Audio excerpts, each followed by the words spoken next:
And so we're pleased to be able to host this session today on rare earths, something very, very few people really know anything about. And so we want to get the ball rolling today with the economic development profession. This is the geopolitical and economic issue of our times. And that's not me saying that, that's foreign ministers, that's corporations. We are dealing with a serious, serious issue that is affecting really the global economy, but the American economy. And it's in the center of discussions in Washington right now. A few years ago, we all faced the global pandemic. And I think for many, that was the first introduction to how fragile our supply chains are globally. Well, today we are experiencing perhaps the ultimate supply chain issue, and you're going to see how that is the case in a minute. But it's one where China has a very dominant position.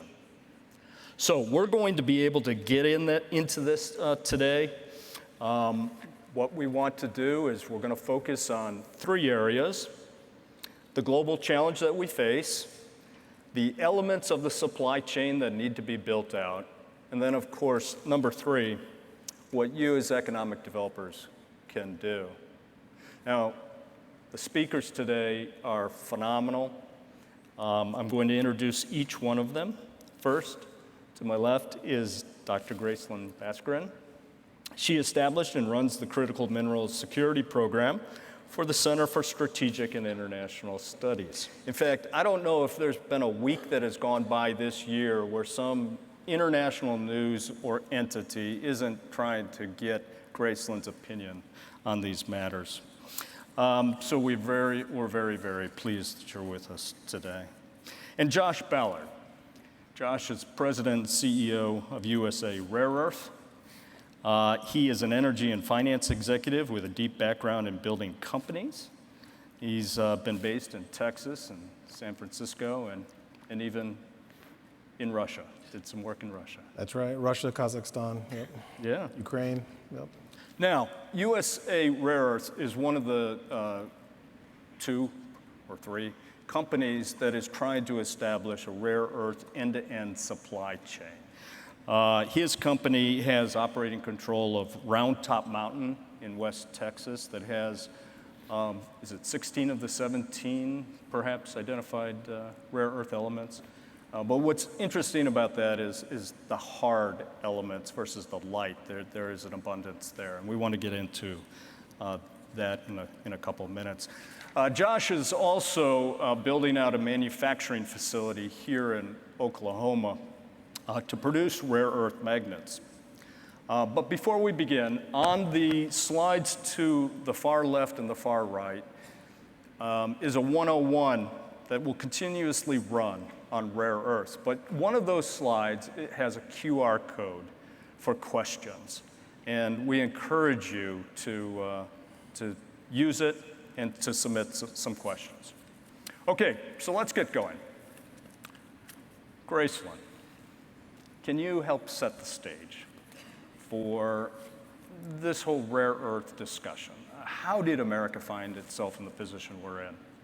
So rare earths are this really hot issue, and some of you may have seen it in the news. President Trump talked about it in the context of Ukraine, Saudi Arabia, Greenland, and there's a misnomer that rare earths are rare, but they're actually not rare. They're kind of everywhere. The big question is, can you get out a large enough commercially viable deposit of rare earths? And that's a totally different question. As Dan's nerdy periodic table shows, there are 17 of them, and they are used in virtually every sector of the economy.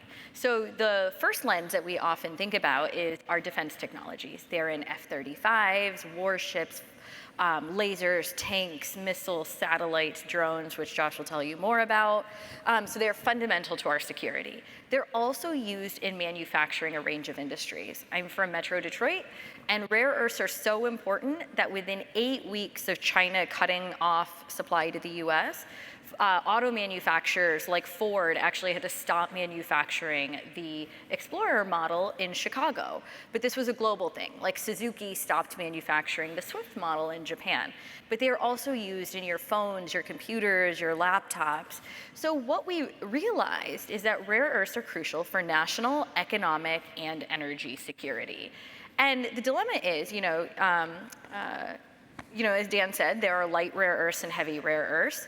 And while there is a slightly more geographically diverse set of suppliers and separators for light rare earths, heavy rare earths, basically 100% of that was being separated in China. So even though we have a rare earths mine in California called Mountain Pass, until the start of this year, those rare earths went to China. They were then what we call separated, and then sometimes we would bring them back, or sometimes they would turn those into permanent magnets in China, which we then buy back for manufacturing. But to Dan's original question, how did we end up in this place where China has 100% chokehold on an industry that's absolutely vital to our security? Through the 50s, 60s, 70s, and 80s, the US was actually the top rare earths producer in the world. And there was a lot of separation technologies that we learned to do at Ames Laboratory after the Manhattan Project, because we really prioritized R&D spending, funding our labs effectively. But around the 90s, we began ceding some of that advantage to China.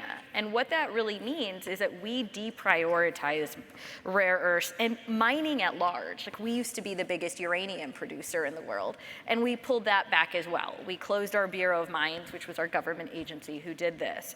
Now, at the same time, China got really clever. So they started not only producing rare earths at home, but also sourcing it from countries around the world. And they started building this dominance by bringing it back home to separate. By 2010, China had this really big dominant position. They got into a disagreement with Japan over a fishing trawler dispute, cut off Japan, and the world started waking up to how vulnerable we are. But we still didn't do anything about it.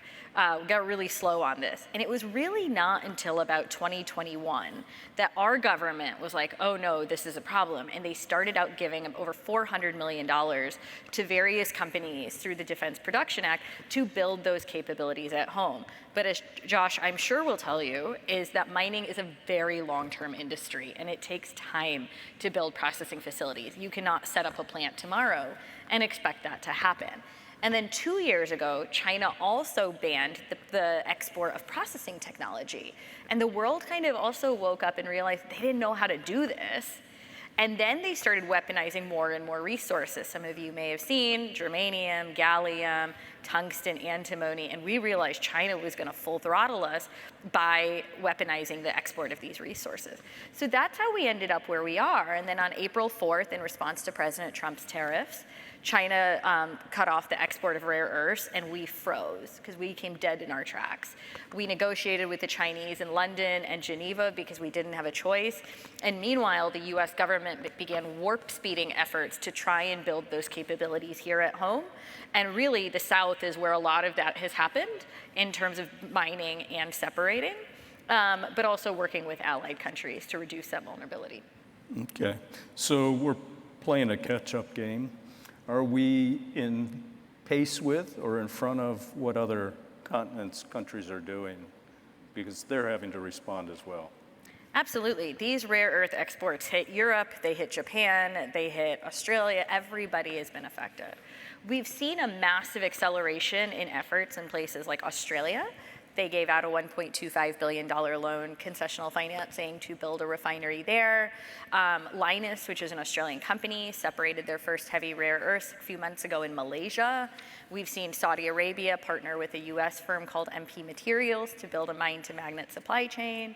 And here in the US government actually became part owner the largest owner of a rare earths company called MP Materials in the last month. So we've seen a lot of effort. However, again, it's going to take time, and we are not going to counter China this year or next year, because even once you start production, it takes time to ramp up. So the reality is, in 3 years, we will be less reliant on China than today. 5 years, even less. In 10 years, we'll probably be okay. But we remain vulnerable and will be for some time. And ultimately, part of why countries didn't build rare earths capabilities, they're really expensive, which Josh, I'm sure, can tell you about. They're really technically complex. It is not nearly as easy as smelting a pound of copper. So these all, the workforce challenge being a big constraint, hindered our ability to catch up quickly. Okay. This is fascinating. What Gracelin said was that the U.S. government has now, under President Trump, taken the largest interest in MP Materials, taken an equity interest in making some commitments on the supply, which is fascinating. But here on stage, Josh is also building out an end-to-end, but so far it's with the private sector entirely, which is fascinating. Josh, tell us about your business strategy. Well, our business strategy, well, let me take a step back. First, when you think about the broader rare earth market, you start with a deposit, and then you mine it, and then you have to process it into oxides and separate them, as Gracelin was describing. And then you have to actually make them into metals. And then it has to go through a special process to eventually become a magnet, which is what we use and much what we do. And that entire supply chain is broken here in the US entirely. Frankly, it's not even that it's broken, it literally doesn't exist for the most part here in the US. So what we're trying to do is build that mine to magnet supply chain back here in the US. There's parts of it we'll do on our own. There's parts we may partner with others, but we have to build it. Ultimately, we have this large facility in Stillwater. We're building a magnet facility, rare earth neomagnet facility, it's called. And it'll be one of the larger ones in the country once built. We commissioned it early next year. But in order for us to make magnets, we need metal. Where are we going to get metal? This 5,000-ton facility we're building will actually probably need more rare earth metals than are being produced outside of China today. So we're going to have to invest in that metal making capability to ensure we have the feedstock we need. And then where are we going to get the oxides? We're going to have to invest to ensure that we have the processing and ultimately the minerals that we're going to get out of the oxides. So that's what we're focused on as a company, is how do we invest and build into each portions of this supply chain to ensure we can ultimately get what we want to the end users, which affect trillions of dollars in our economy, right? This is in everything that you can imagine in modern technologies today, physical technologies. So it's a big lift. We're not alone. MP Materials is another one. There's a couple other magnet facilities being built, but it's a big lift, and it's definitely going to take a few years. It's going to take a few years. Okay, so as we do this, what can we expect to see from China? Is this something that they can control the market until this point? Yeah. And we do know that MP Minerals, before it was MP Minerals, there was another attempt to restore Mountain Pass, and it went belly up. What's different now? And how do you factor in what China could do to these plans? I'd say in our discussions with the end customers that are buying this, what's different now is fear, specifically. When you have a choke point like you have in China today that gets cut off and your entire business is at risk, like that generates some thinking that we frankly should have been doing over the last couple of decades, but we've been so addicted to low cost coming out of China that they just haven't been thinking about it. And even after Japan, they probably thought about it for 5 minutes and said, it's pretty cheap, let's keep going back to China. So what I'm seeing is fear. And I think that's a great motivator. They should be afraid. And it's changing how they view, having your business potentially shut down, there's value to that risk. We're going to cost a lot more than a Chinese magnet by multitudes, 1, 2, 3 times more, depending on the magnet, probably, at least initially. But that fear and that risk around their supply chain is real enough that they're really closely looking at it. And of course, we believe they're going to do it. We had our earnings call yesterday. And what we're telling the market is we're seeing the potential to sell out our facility in the coming quarters that we haven't built yet entirely. So there's a lot of demand for this. But what can China do? I mean, they can try to undercut. They have excess capacity for magnets, whereas we have nothing. They have 200,000 tons, I think, capacity right now or something. It's a huge amount per year. They have all the processing capabilities. They can flood the market. They've proven it before. And so how we build a moat here in the US and in the West to ensure that we can actually stand up this market, this is a question for the federal government, it's a question for state governments, for local governments, is how do we build this moat to ensure we can get on our feet and then get to the point where we can really compete globally. Yeah. So as I understand it, even if we mine it here, we have to send it back to China or elsewhere to be separated, processed. Is that true? Go ahead. I mean, until January this year, we did send it back to China. Now we're essentially stockpiling it. We're just holding it now to have to not. I also want to add one difficulty with China, which is that number one, China is signing more, building more rare earth mines around the world, even though prices are really low. Chinese firms generally are backed by the state, so they don't need to cut a shareholder return. They don't have a fiduciary responsibility the way Western firms do, is number one. The second advantage that Chinese firms have, and this is where capitalism is not helpful, the rare day it's not helpful to America, is Chinese firms will pay 3 to 4 times what Western companies will do. So there is a rare earth project in Tanzania and Africa, and they paid over 200% what the trading share price was for this project, which Western companies can't do because it goes back to that fiduciary responsibility. So we're not operating on a level playing field with China, which is why you're starting to see the US government take a more active role using industrial policy, price floors, equity, off-take agreements. This is why, to Josh's point, that companies are now willing to pay a premium out of fear. You've seen General Motors, you've seen Apple sign off-take agreements here at home because they don't want to end up on the other end of not being able to manufacture, right? But this is, it really is a public and private effort to create that security when we are on a deeply uneven playing field. Yeah. Okay. So let's take the supply chain and break it out in each of its pieces, beginning with the mining. Do we have the mining potential here to meet all of our needs? Or do we have to collaborate with others to meet our own needs? I think we are going to have to work together. I think there's a couple of reasons we need to work together. So the first reason that I would point to is light rare earths, heavy rare earths. Josh's mine has heavy rare earths, but we need a lot of them. And we geologically, we didn't get to decide what God put underground, unfortunately.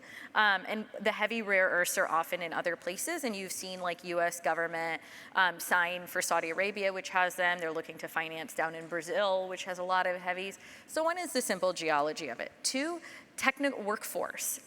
So when you look at the top 12 mine engineering programs in the world, 4 are in the UK, 4 are in Canada, 4 are in Australia. So collaborating with our allies from an R&D and workforce is going to be really important. The third thing is the United States has a growing economy. And as things like AI, et cetera, take hold, we need more. And so working with our allies for economies of scale is going to be really important. It should really be a domestic-led effort here at home, but working with our allies. Yeah, I would agree. And that not only find the minerals in the ground, but importantly, what you're describing is that processing technology that more or less doesn't exist here. I mean, it's just beginning here in the US. That's just going to take time to build.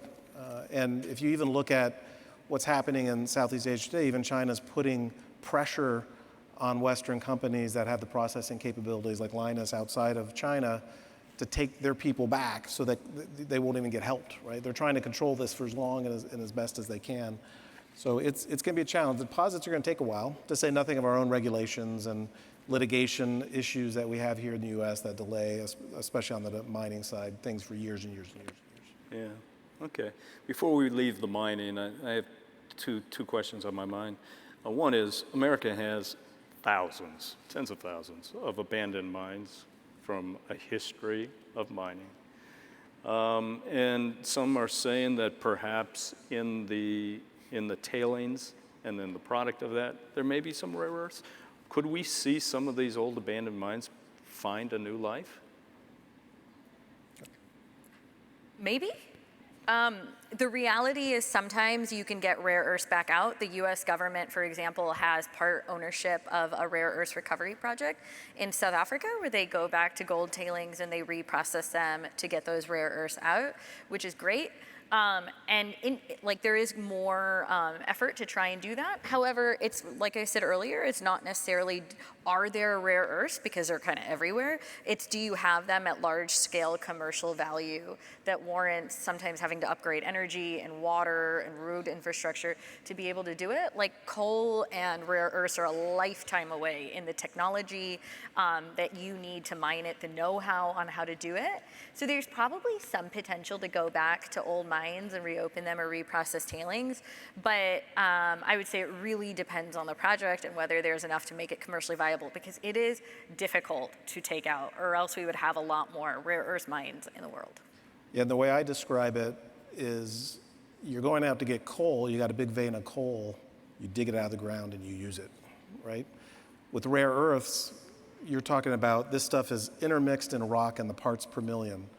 200 parts per million, 500 parts per million, maybe a couple thousand parts per million if you're doing really good, or a few thousand parts per million. So you have to tease these minerals out of the rock, pull it out through, using acids and other agents, and then you have to literally separate out each one of those individual elements separately in order to get ultimately the metals and oxides that you need. So it's hard, it's expensive, it's messy at times, and you just don't turn it on like that.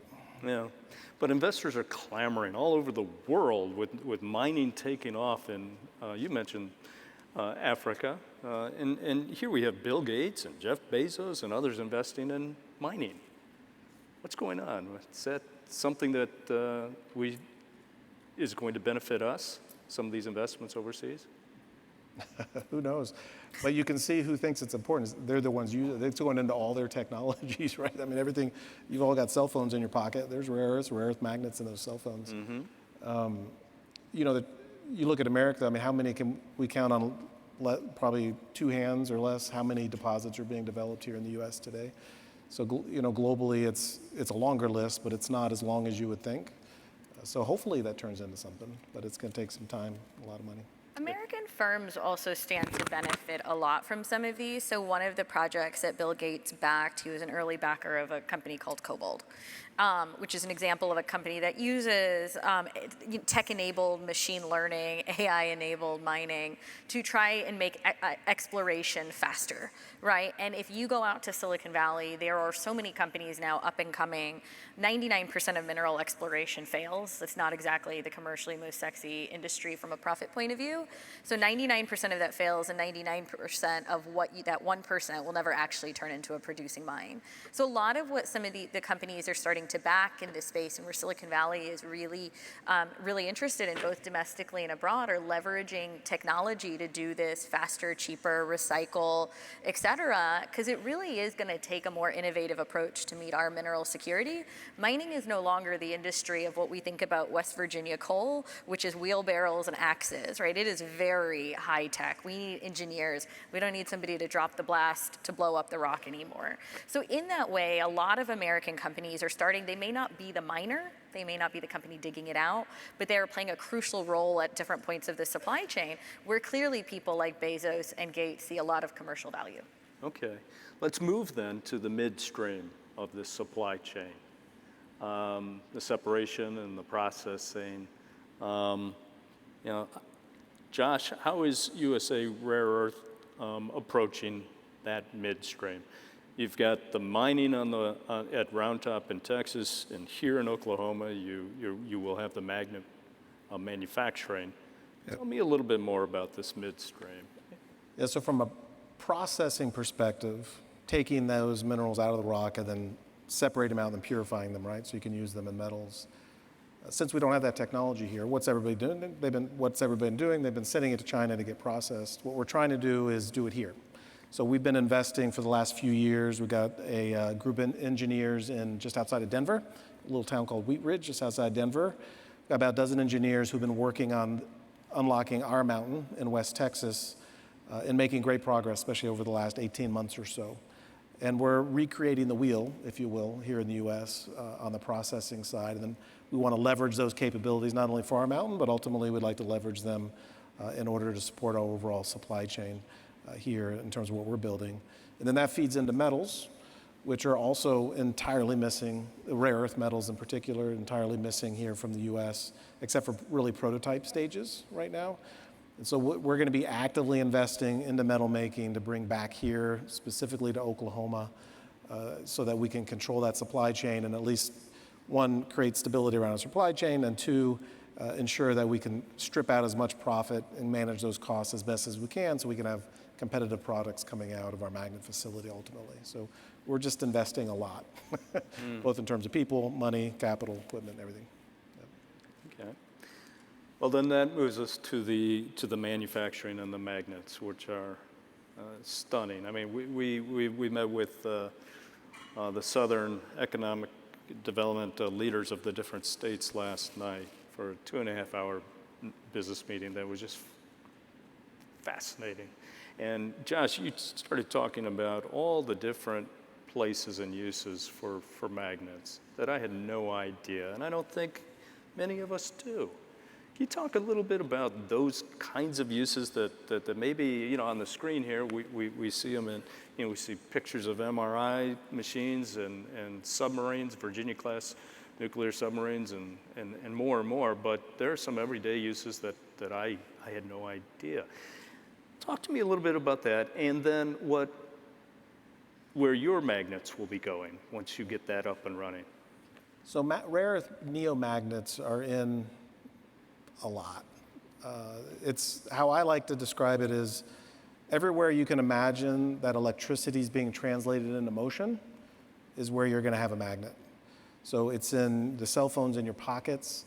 It's in a cordless power tool. That's what turns a drill bit.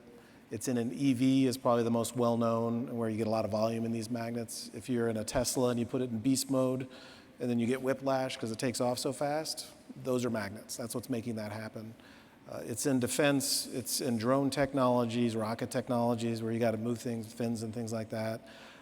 It's even in a gas car, there's probably 40 magnets throughout a gas car, whether it's in the safety systems, actuators, it's in the power steering, you know, in your steering.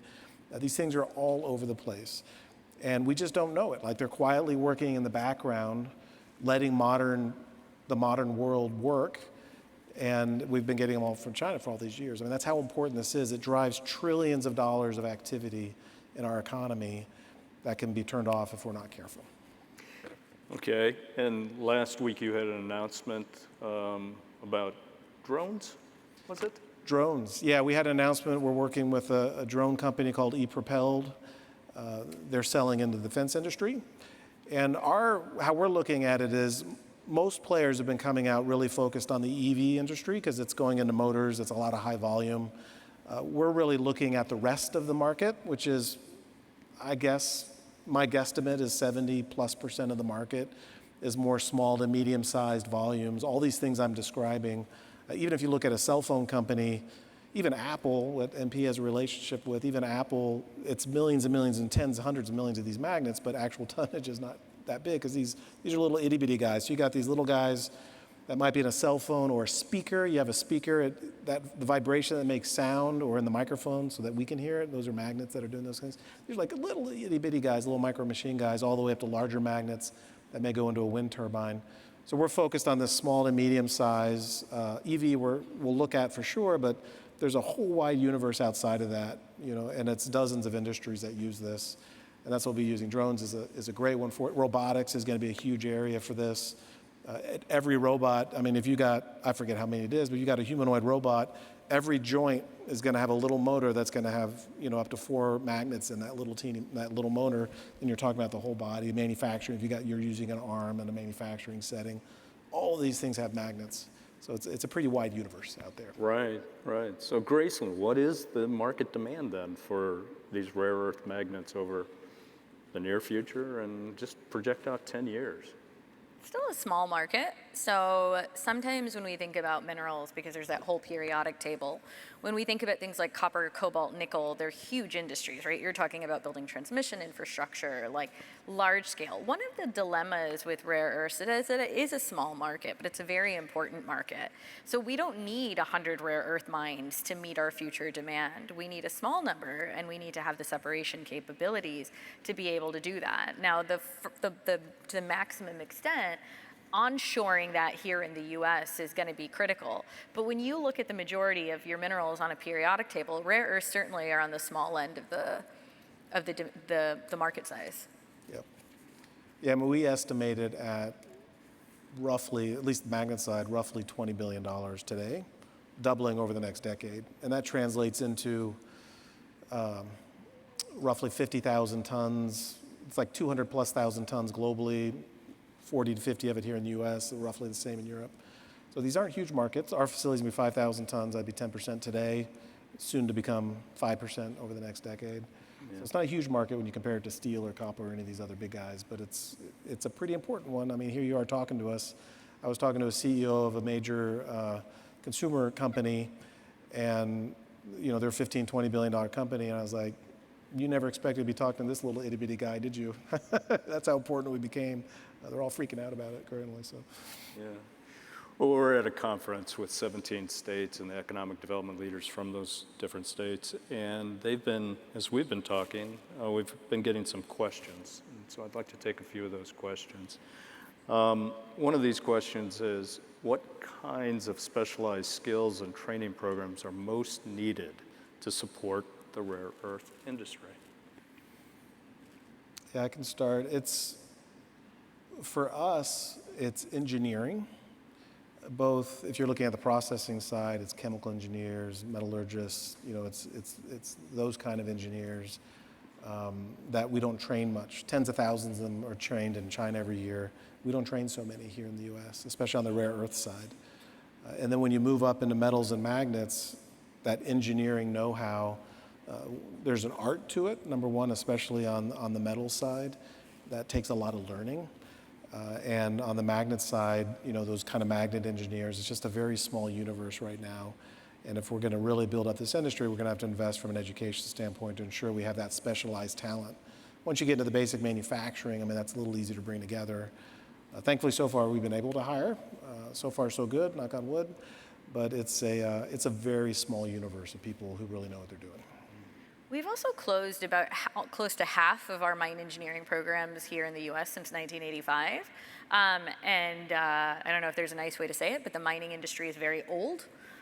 So about half of our workforce is actually going to retire out by 2027, which means that the workforce dilemma is going to be all the more acute.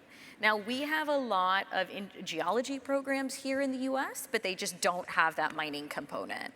So that's a really big challenge now, number one. As it relates to China, is they put out thousands of mine engineers a year, right? And if you go to projects around the world that are Chinese or Chinese offtake, you're going to find Chinese mine engineers. And then as it relates even more to rare earths is the technical know-how for separation is extremely complicated. There can be upwards of 50 steps in the separation process. And quite frankly, we just lost those capabilities. And one of the hard things about with this new budget act is that we have slashed so much funding to our research labs, which have historically given us the competitive edge on how to do processing and do it cost competitively, not just for rare earths, but other minerals. And without the funding to our labs, it is difficult to develop those capabilities. So ensuring that we are supporting our labs and our universities is actually extremely critical to rebuilding some of those advantages. Okay. Next question. Can the major aggregate miners, Vulcan, Martin Marietta, come across rare earth minerals as they are mining for stone, rock, etc.? Maybe. Yeah. Maybe. I mean, Vulcan is definitely interested in that rare earth space. And it is very possible. The difficulty, again, it goes back more to less if they have it and more if it's commercially viable to extract. Interestingly, a lot of rare earths globally are actually coming out of deposits with uranium. In Greenland, it's a lot of uranium deposits that have rare earths, same in Saudi Arabia. But the interesting thing is we have not historically looked for rare earths. So we may have done mineral exploration, but we're not looking for rare earths. And I'll take you to Ukraine quickly. Is a lot of the mapping and exploration that was done 30 to 60 years ago. So, and we weren't thinking about rare earths nearly as much. So you actually need to go back and do like a full mapping and exploration exercise of Ukraine. The reality is there's a lot of parts of the United States that remain underexplored, and entities like the United States Geological Survey are really crucial to finding out whether we do have commercially viable deposits of rare earths. So maybe. Yeah, and the only reason we know we have a lot of rare earths in Round Top Mountain in West Texas is because that geological work was done in the 80s and is well studied, 40 years ago. Okay, good. Next question. What is the opportunity for recycling cell phones, computers, vehicles, etc., to extract the magnets and reuse them rather than making them from scratch? I can start because we're looking closely at this. Recycling in and of itself isn't difficult in theory. So it's pretty easy to take a magnet and break it down to its components and get the minerals out and separate them. It's a lot easier than doing it in a deposit, for sure. What's hard, though, is that we don't collect them. I mean, we're not very good at recycling paper and plastic here in the US, much less magnets that are buried in a hard drive or a cell phone or a motor or wherever it may be. And what is getting recycled today, frankly, we've been gathering and sending to China and having it recycled there. So in theory, technically, it's not hard, but from a collection standpoint, it's going to take some time to build up the supply chain that we need to do it at a scale big enough to create a huge dent. A lot of folks working on it. We're looking at it. Others are looking at it, but it's going to take time to build up that supply chain. Yeah, one of the things that this administration has looked at is putting in what we would call like a black mass export ban. Right now, we send goods over to China to recycle, and they get the benefit of recycling and taking these minerals and magnets back out of it. But the difficulty, like many things, is if we don't have the domestic capabilities, all we're doing is creating a landfill with things that we should be recycling. So building up those capabilities and the technical know-how is really important, but I think it is very much a government focus to be able to do that, because there's no point sending it all the way back to China to let them benefit from it. So again, it's a technical know-how and building the capabilities here at home. Yeah, and they just had a meeting in Washington, what was it, 2 weeks ago. Peter Navarro brought a bunch of recyclers and some of the tech companies together and said, do this. So the government's looking at it. It's not that easy, but they're certainly looking at it. Yeah. It's very Peter Navarro to say, just do it. yeah, for sure. Okay, you're going to love this one. I think this one's for Gracelin. If China were to restrict rare earth exports tomorrow, how long would it take before key industries feel the pain?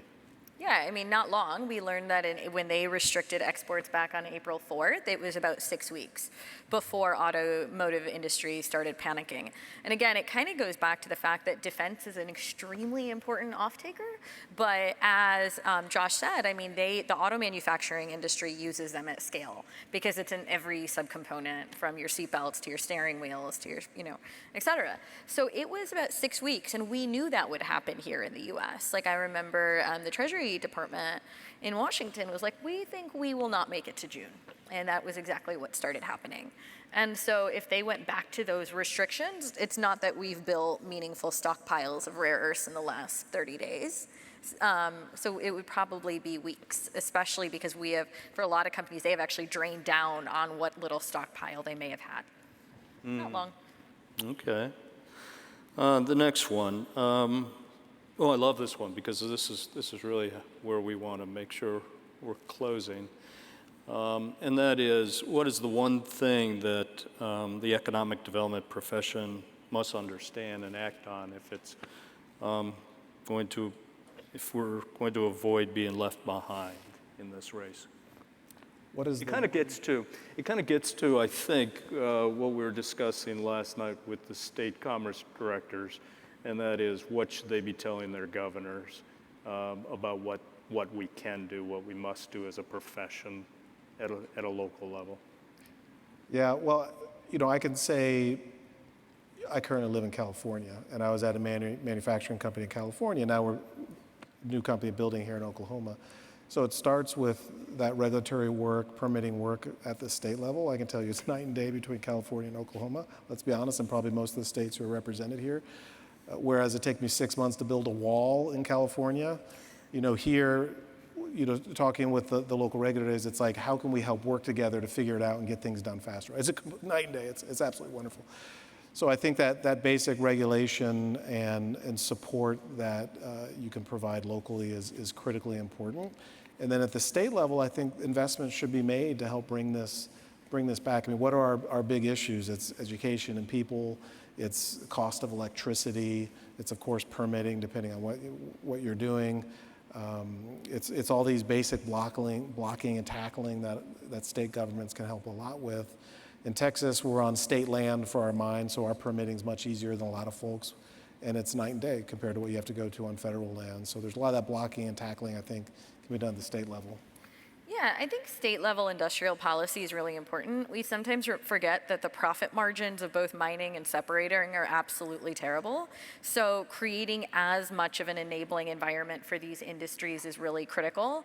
And, states and countries have gone about industrial policy in different ways. So whether it is while you're building the mine, tax breaks, would be a really good one.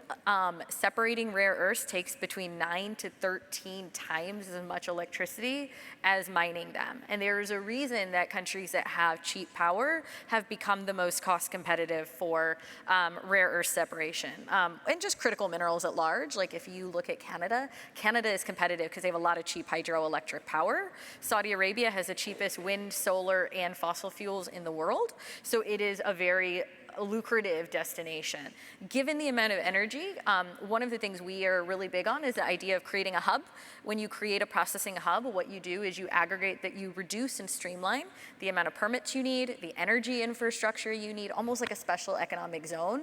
The water, you need a lot of water. One of the dilemmas for Linus was they hit a hiccup with their wastewater permit in Texas, and that has slowed down the process of bringing those capabilities online.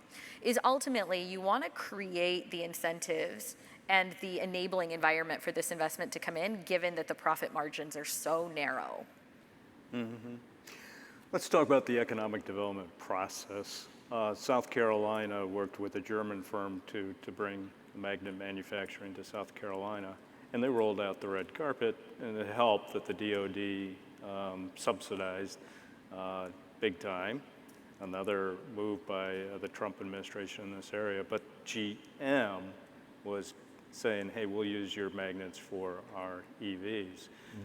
Josh, tell us about what you were looking for, or what the company was looking for when it selected Oklahoma to do this. I mean, what was that process like? Yeah, we looked at a lot of states and a lot of properties in a lot of states. I mean, magnets, where they used to be produced is East Coast, Pennsylvania, kind of that area of the U.S. Before it moved to China. We settled on Oklahoma tactically because it was a perfect building for us, 310,000 square foot facility. You need really high ceilings, like 45-foot ceilings, there's some tactical reasons to do it. But then for us, you've got OSU right there. You've got a broad, lower cost labor pool that you can draw from for manufacturing. You've got lower electricity costs compared to a lot of states and plenty of it. You got the water that we need. We don't need the deposits in Texas. We don't need as much as we will for the deposit in Texas, but you still need water throughout the manufacturing process for metals as well as for magnets. And the friendliness of the state, not only from a tax perspective, but from the regulatory perspective that I was describing earlier, and the direct support. I mean, in a state like Oklahoma, they get to know you really well, both at the state level as well as the local level. And you just don't get that in a lot of states. And I think that personal touch goes a really long way. It makes you feel comfortable. You've got the partnership and relationship you need to build something that can be successful here. Mm-hmm. Thank you. Gracelin, let's close it out with you. What's your word of wisdom, your words of wisdom? What are you projecting kind of moving forward? I mean, you are speaking with foreign ministers on a weekly basis, and there's so much activity in Washington. Sometimes you probably don't know whether you're coming or going. Tell us what's next. What's going to happen here? You know, it's interesting. We deprioritized mining for so long, but to me, what's really exciting was I remember the day after inauguration, a Democratic senator called and he said, you know, I think minerals might be one of the only places we can write bipartisan legislation. And if you look at the amount of legislation that's been introduced in Congress on mining, it's a lot. And the second thing is it's pretty much all bipartisan sponsored. It is one of the few areas in a very polarized world that we agree on. Second, it's one of the few areas where there is multilateralism. You see countries working together. A lot of the conversations between US and Australia are now centered on rare earths and or critical minerals at large. So we want to work together with our allies. We see them featuring strongly in, bilateral trade negotiations. And I think third, it's a really big area for public-private cooperation here in the United States, and also with state and federal cooperation, acknowledging that to permit a mine or a separation facility here in the US, you need local, state, and national permits. And where there is a hiccup with any of that, the system breaks down. So we're starting to see, again, with this Novion Magnetic Steel and General Motors, and DOD has played a role with MP Materials, as it's an area where, 5 or 10 years ago, those of us working on mining wouldn't have dreamed of this world, that it would get the attention, the financial support, the cooperation that it is. So I'm much more optimistic than I was even a couple years ago. I always say, remember that the United States developed a vaccine for a virus it didn't know existed within a year. Like, American innovation is truly world class. We may not have had our mining ducks in a row, but we're very good at innovation. And we really see that same level of razor focus going into developing a more resilient supply chain for rare earths and beyond. I guarantee you we will build it. I guarantee you. That's going to happen. That's a great way to end this. Unfortunately, we are at our time. We didn't get to all the questions, but we will be on the side here for a few more minutes if you want to come up and talk to Gracelin and Josh. Let's give them a round of applause. Thank you very much. Thank you.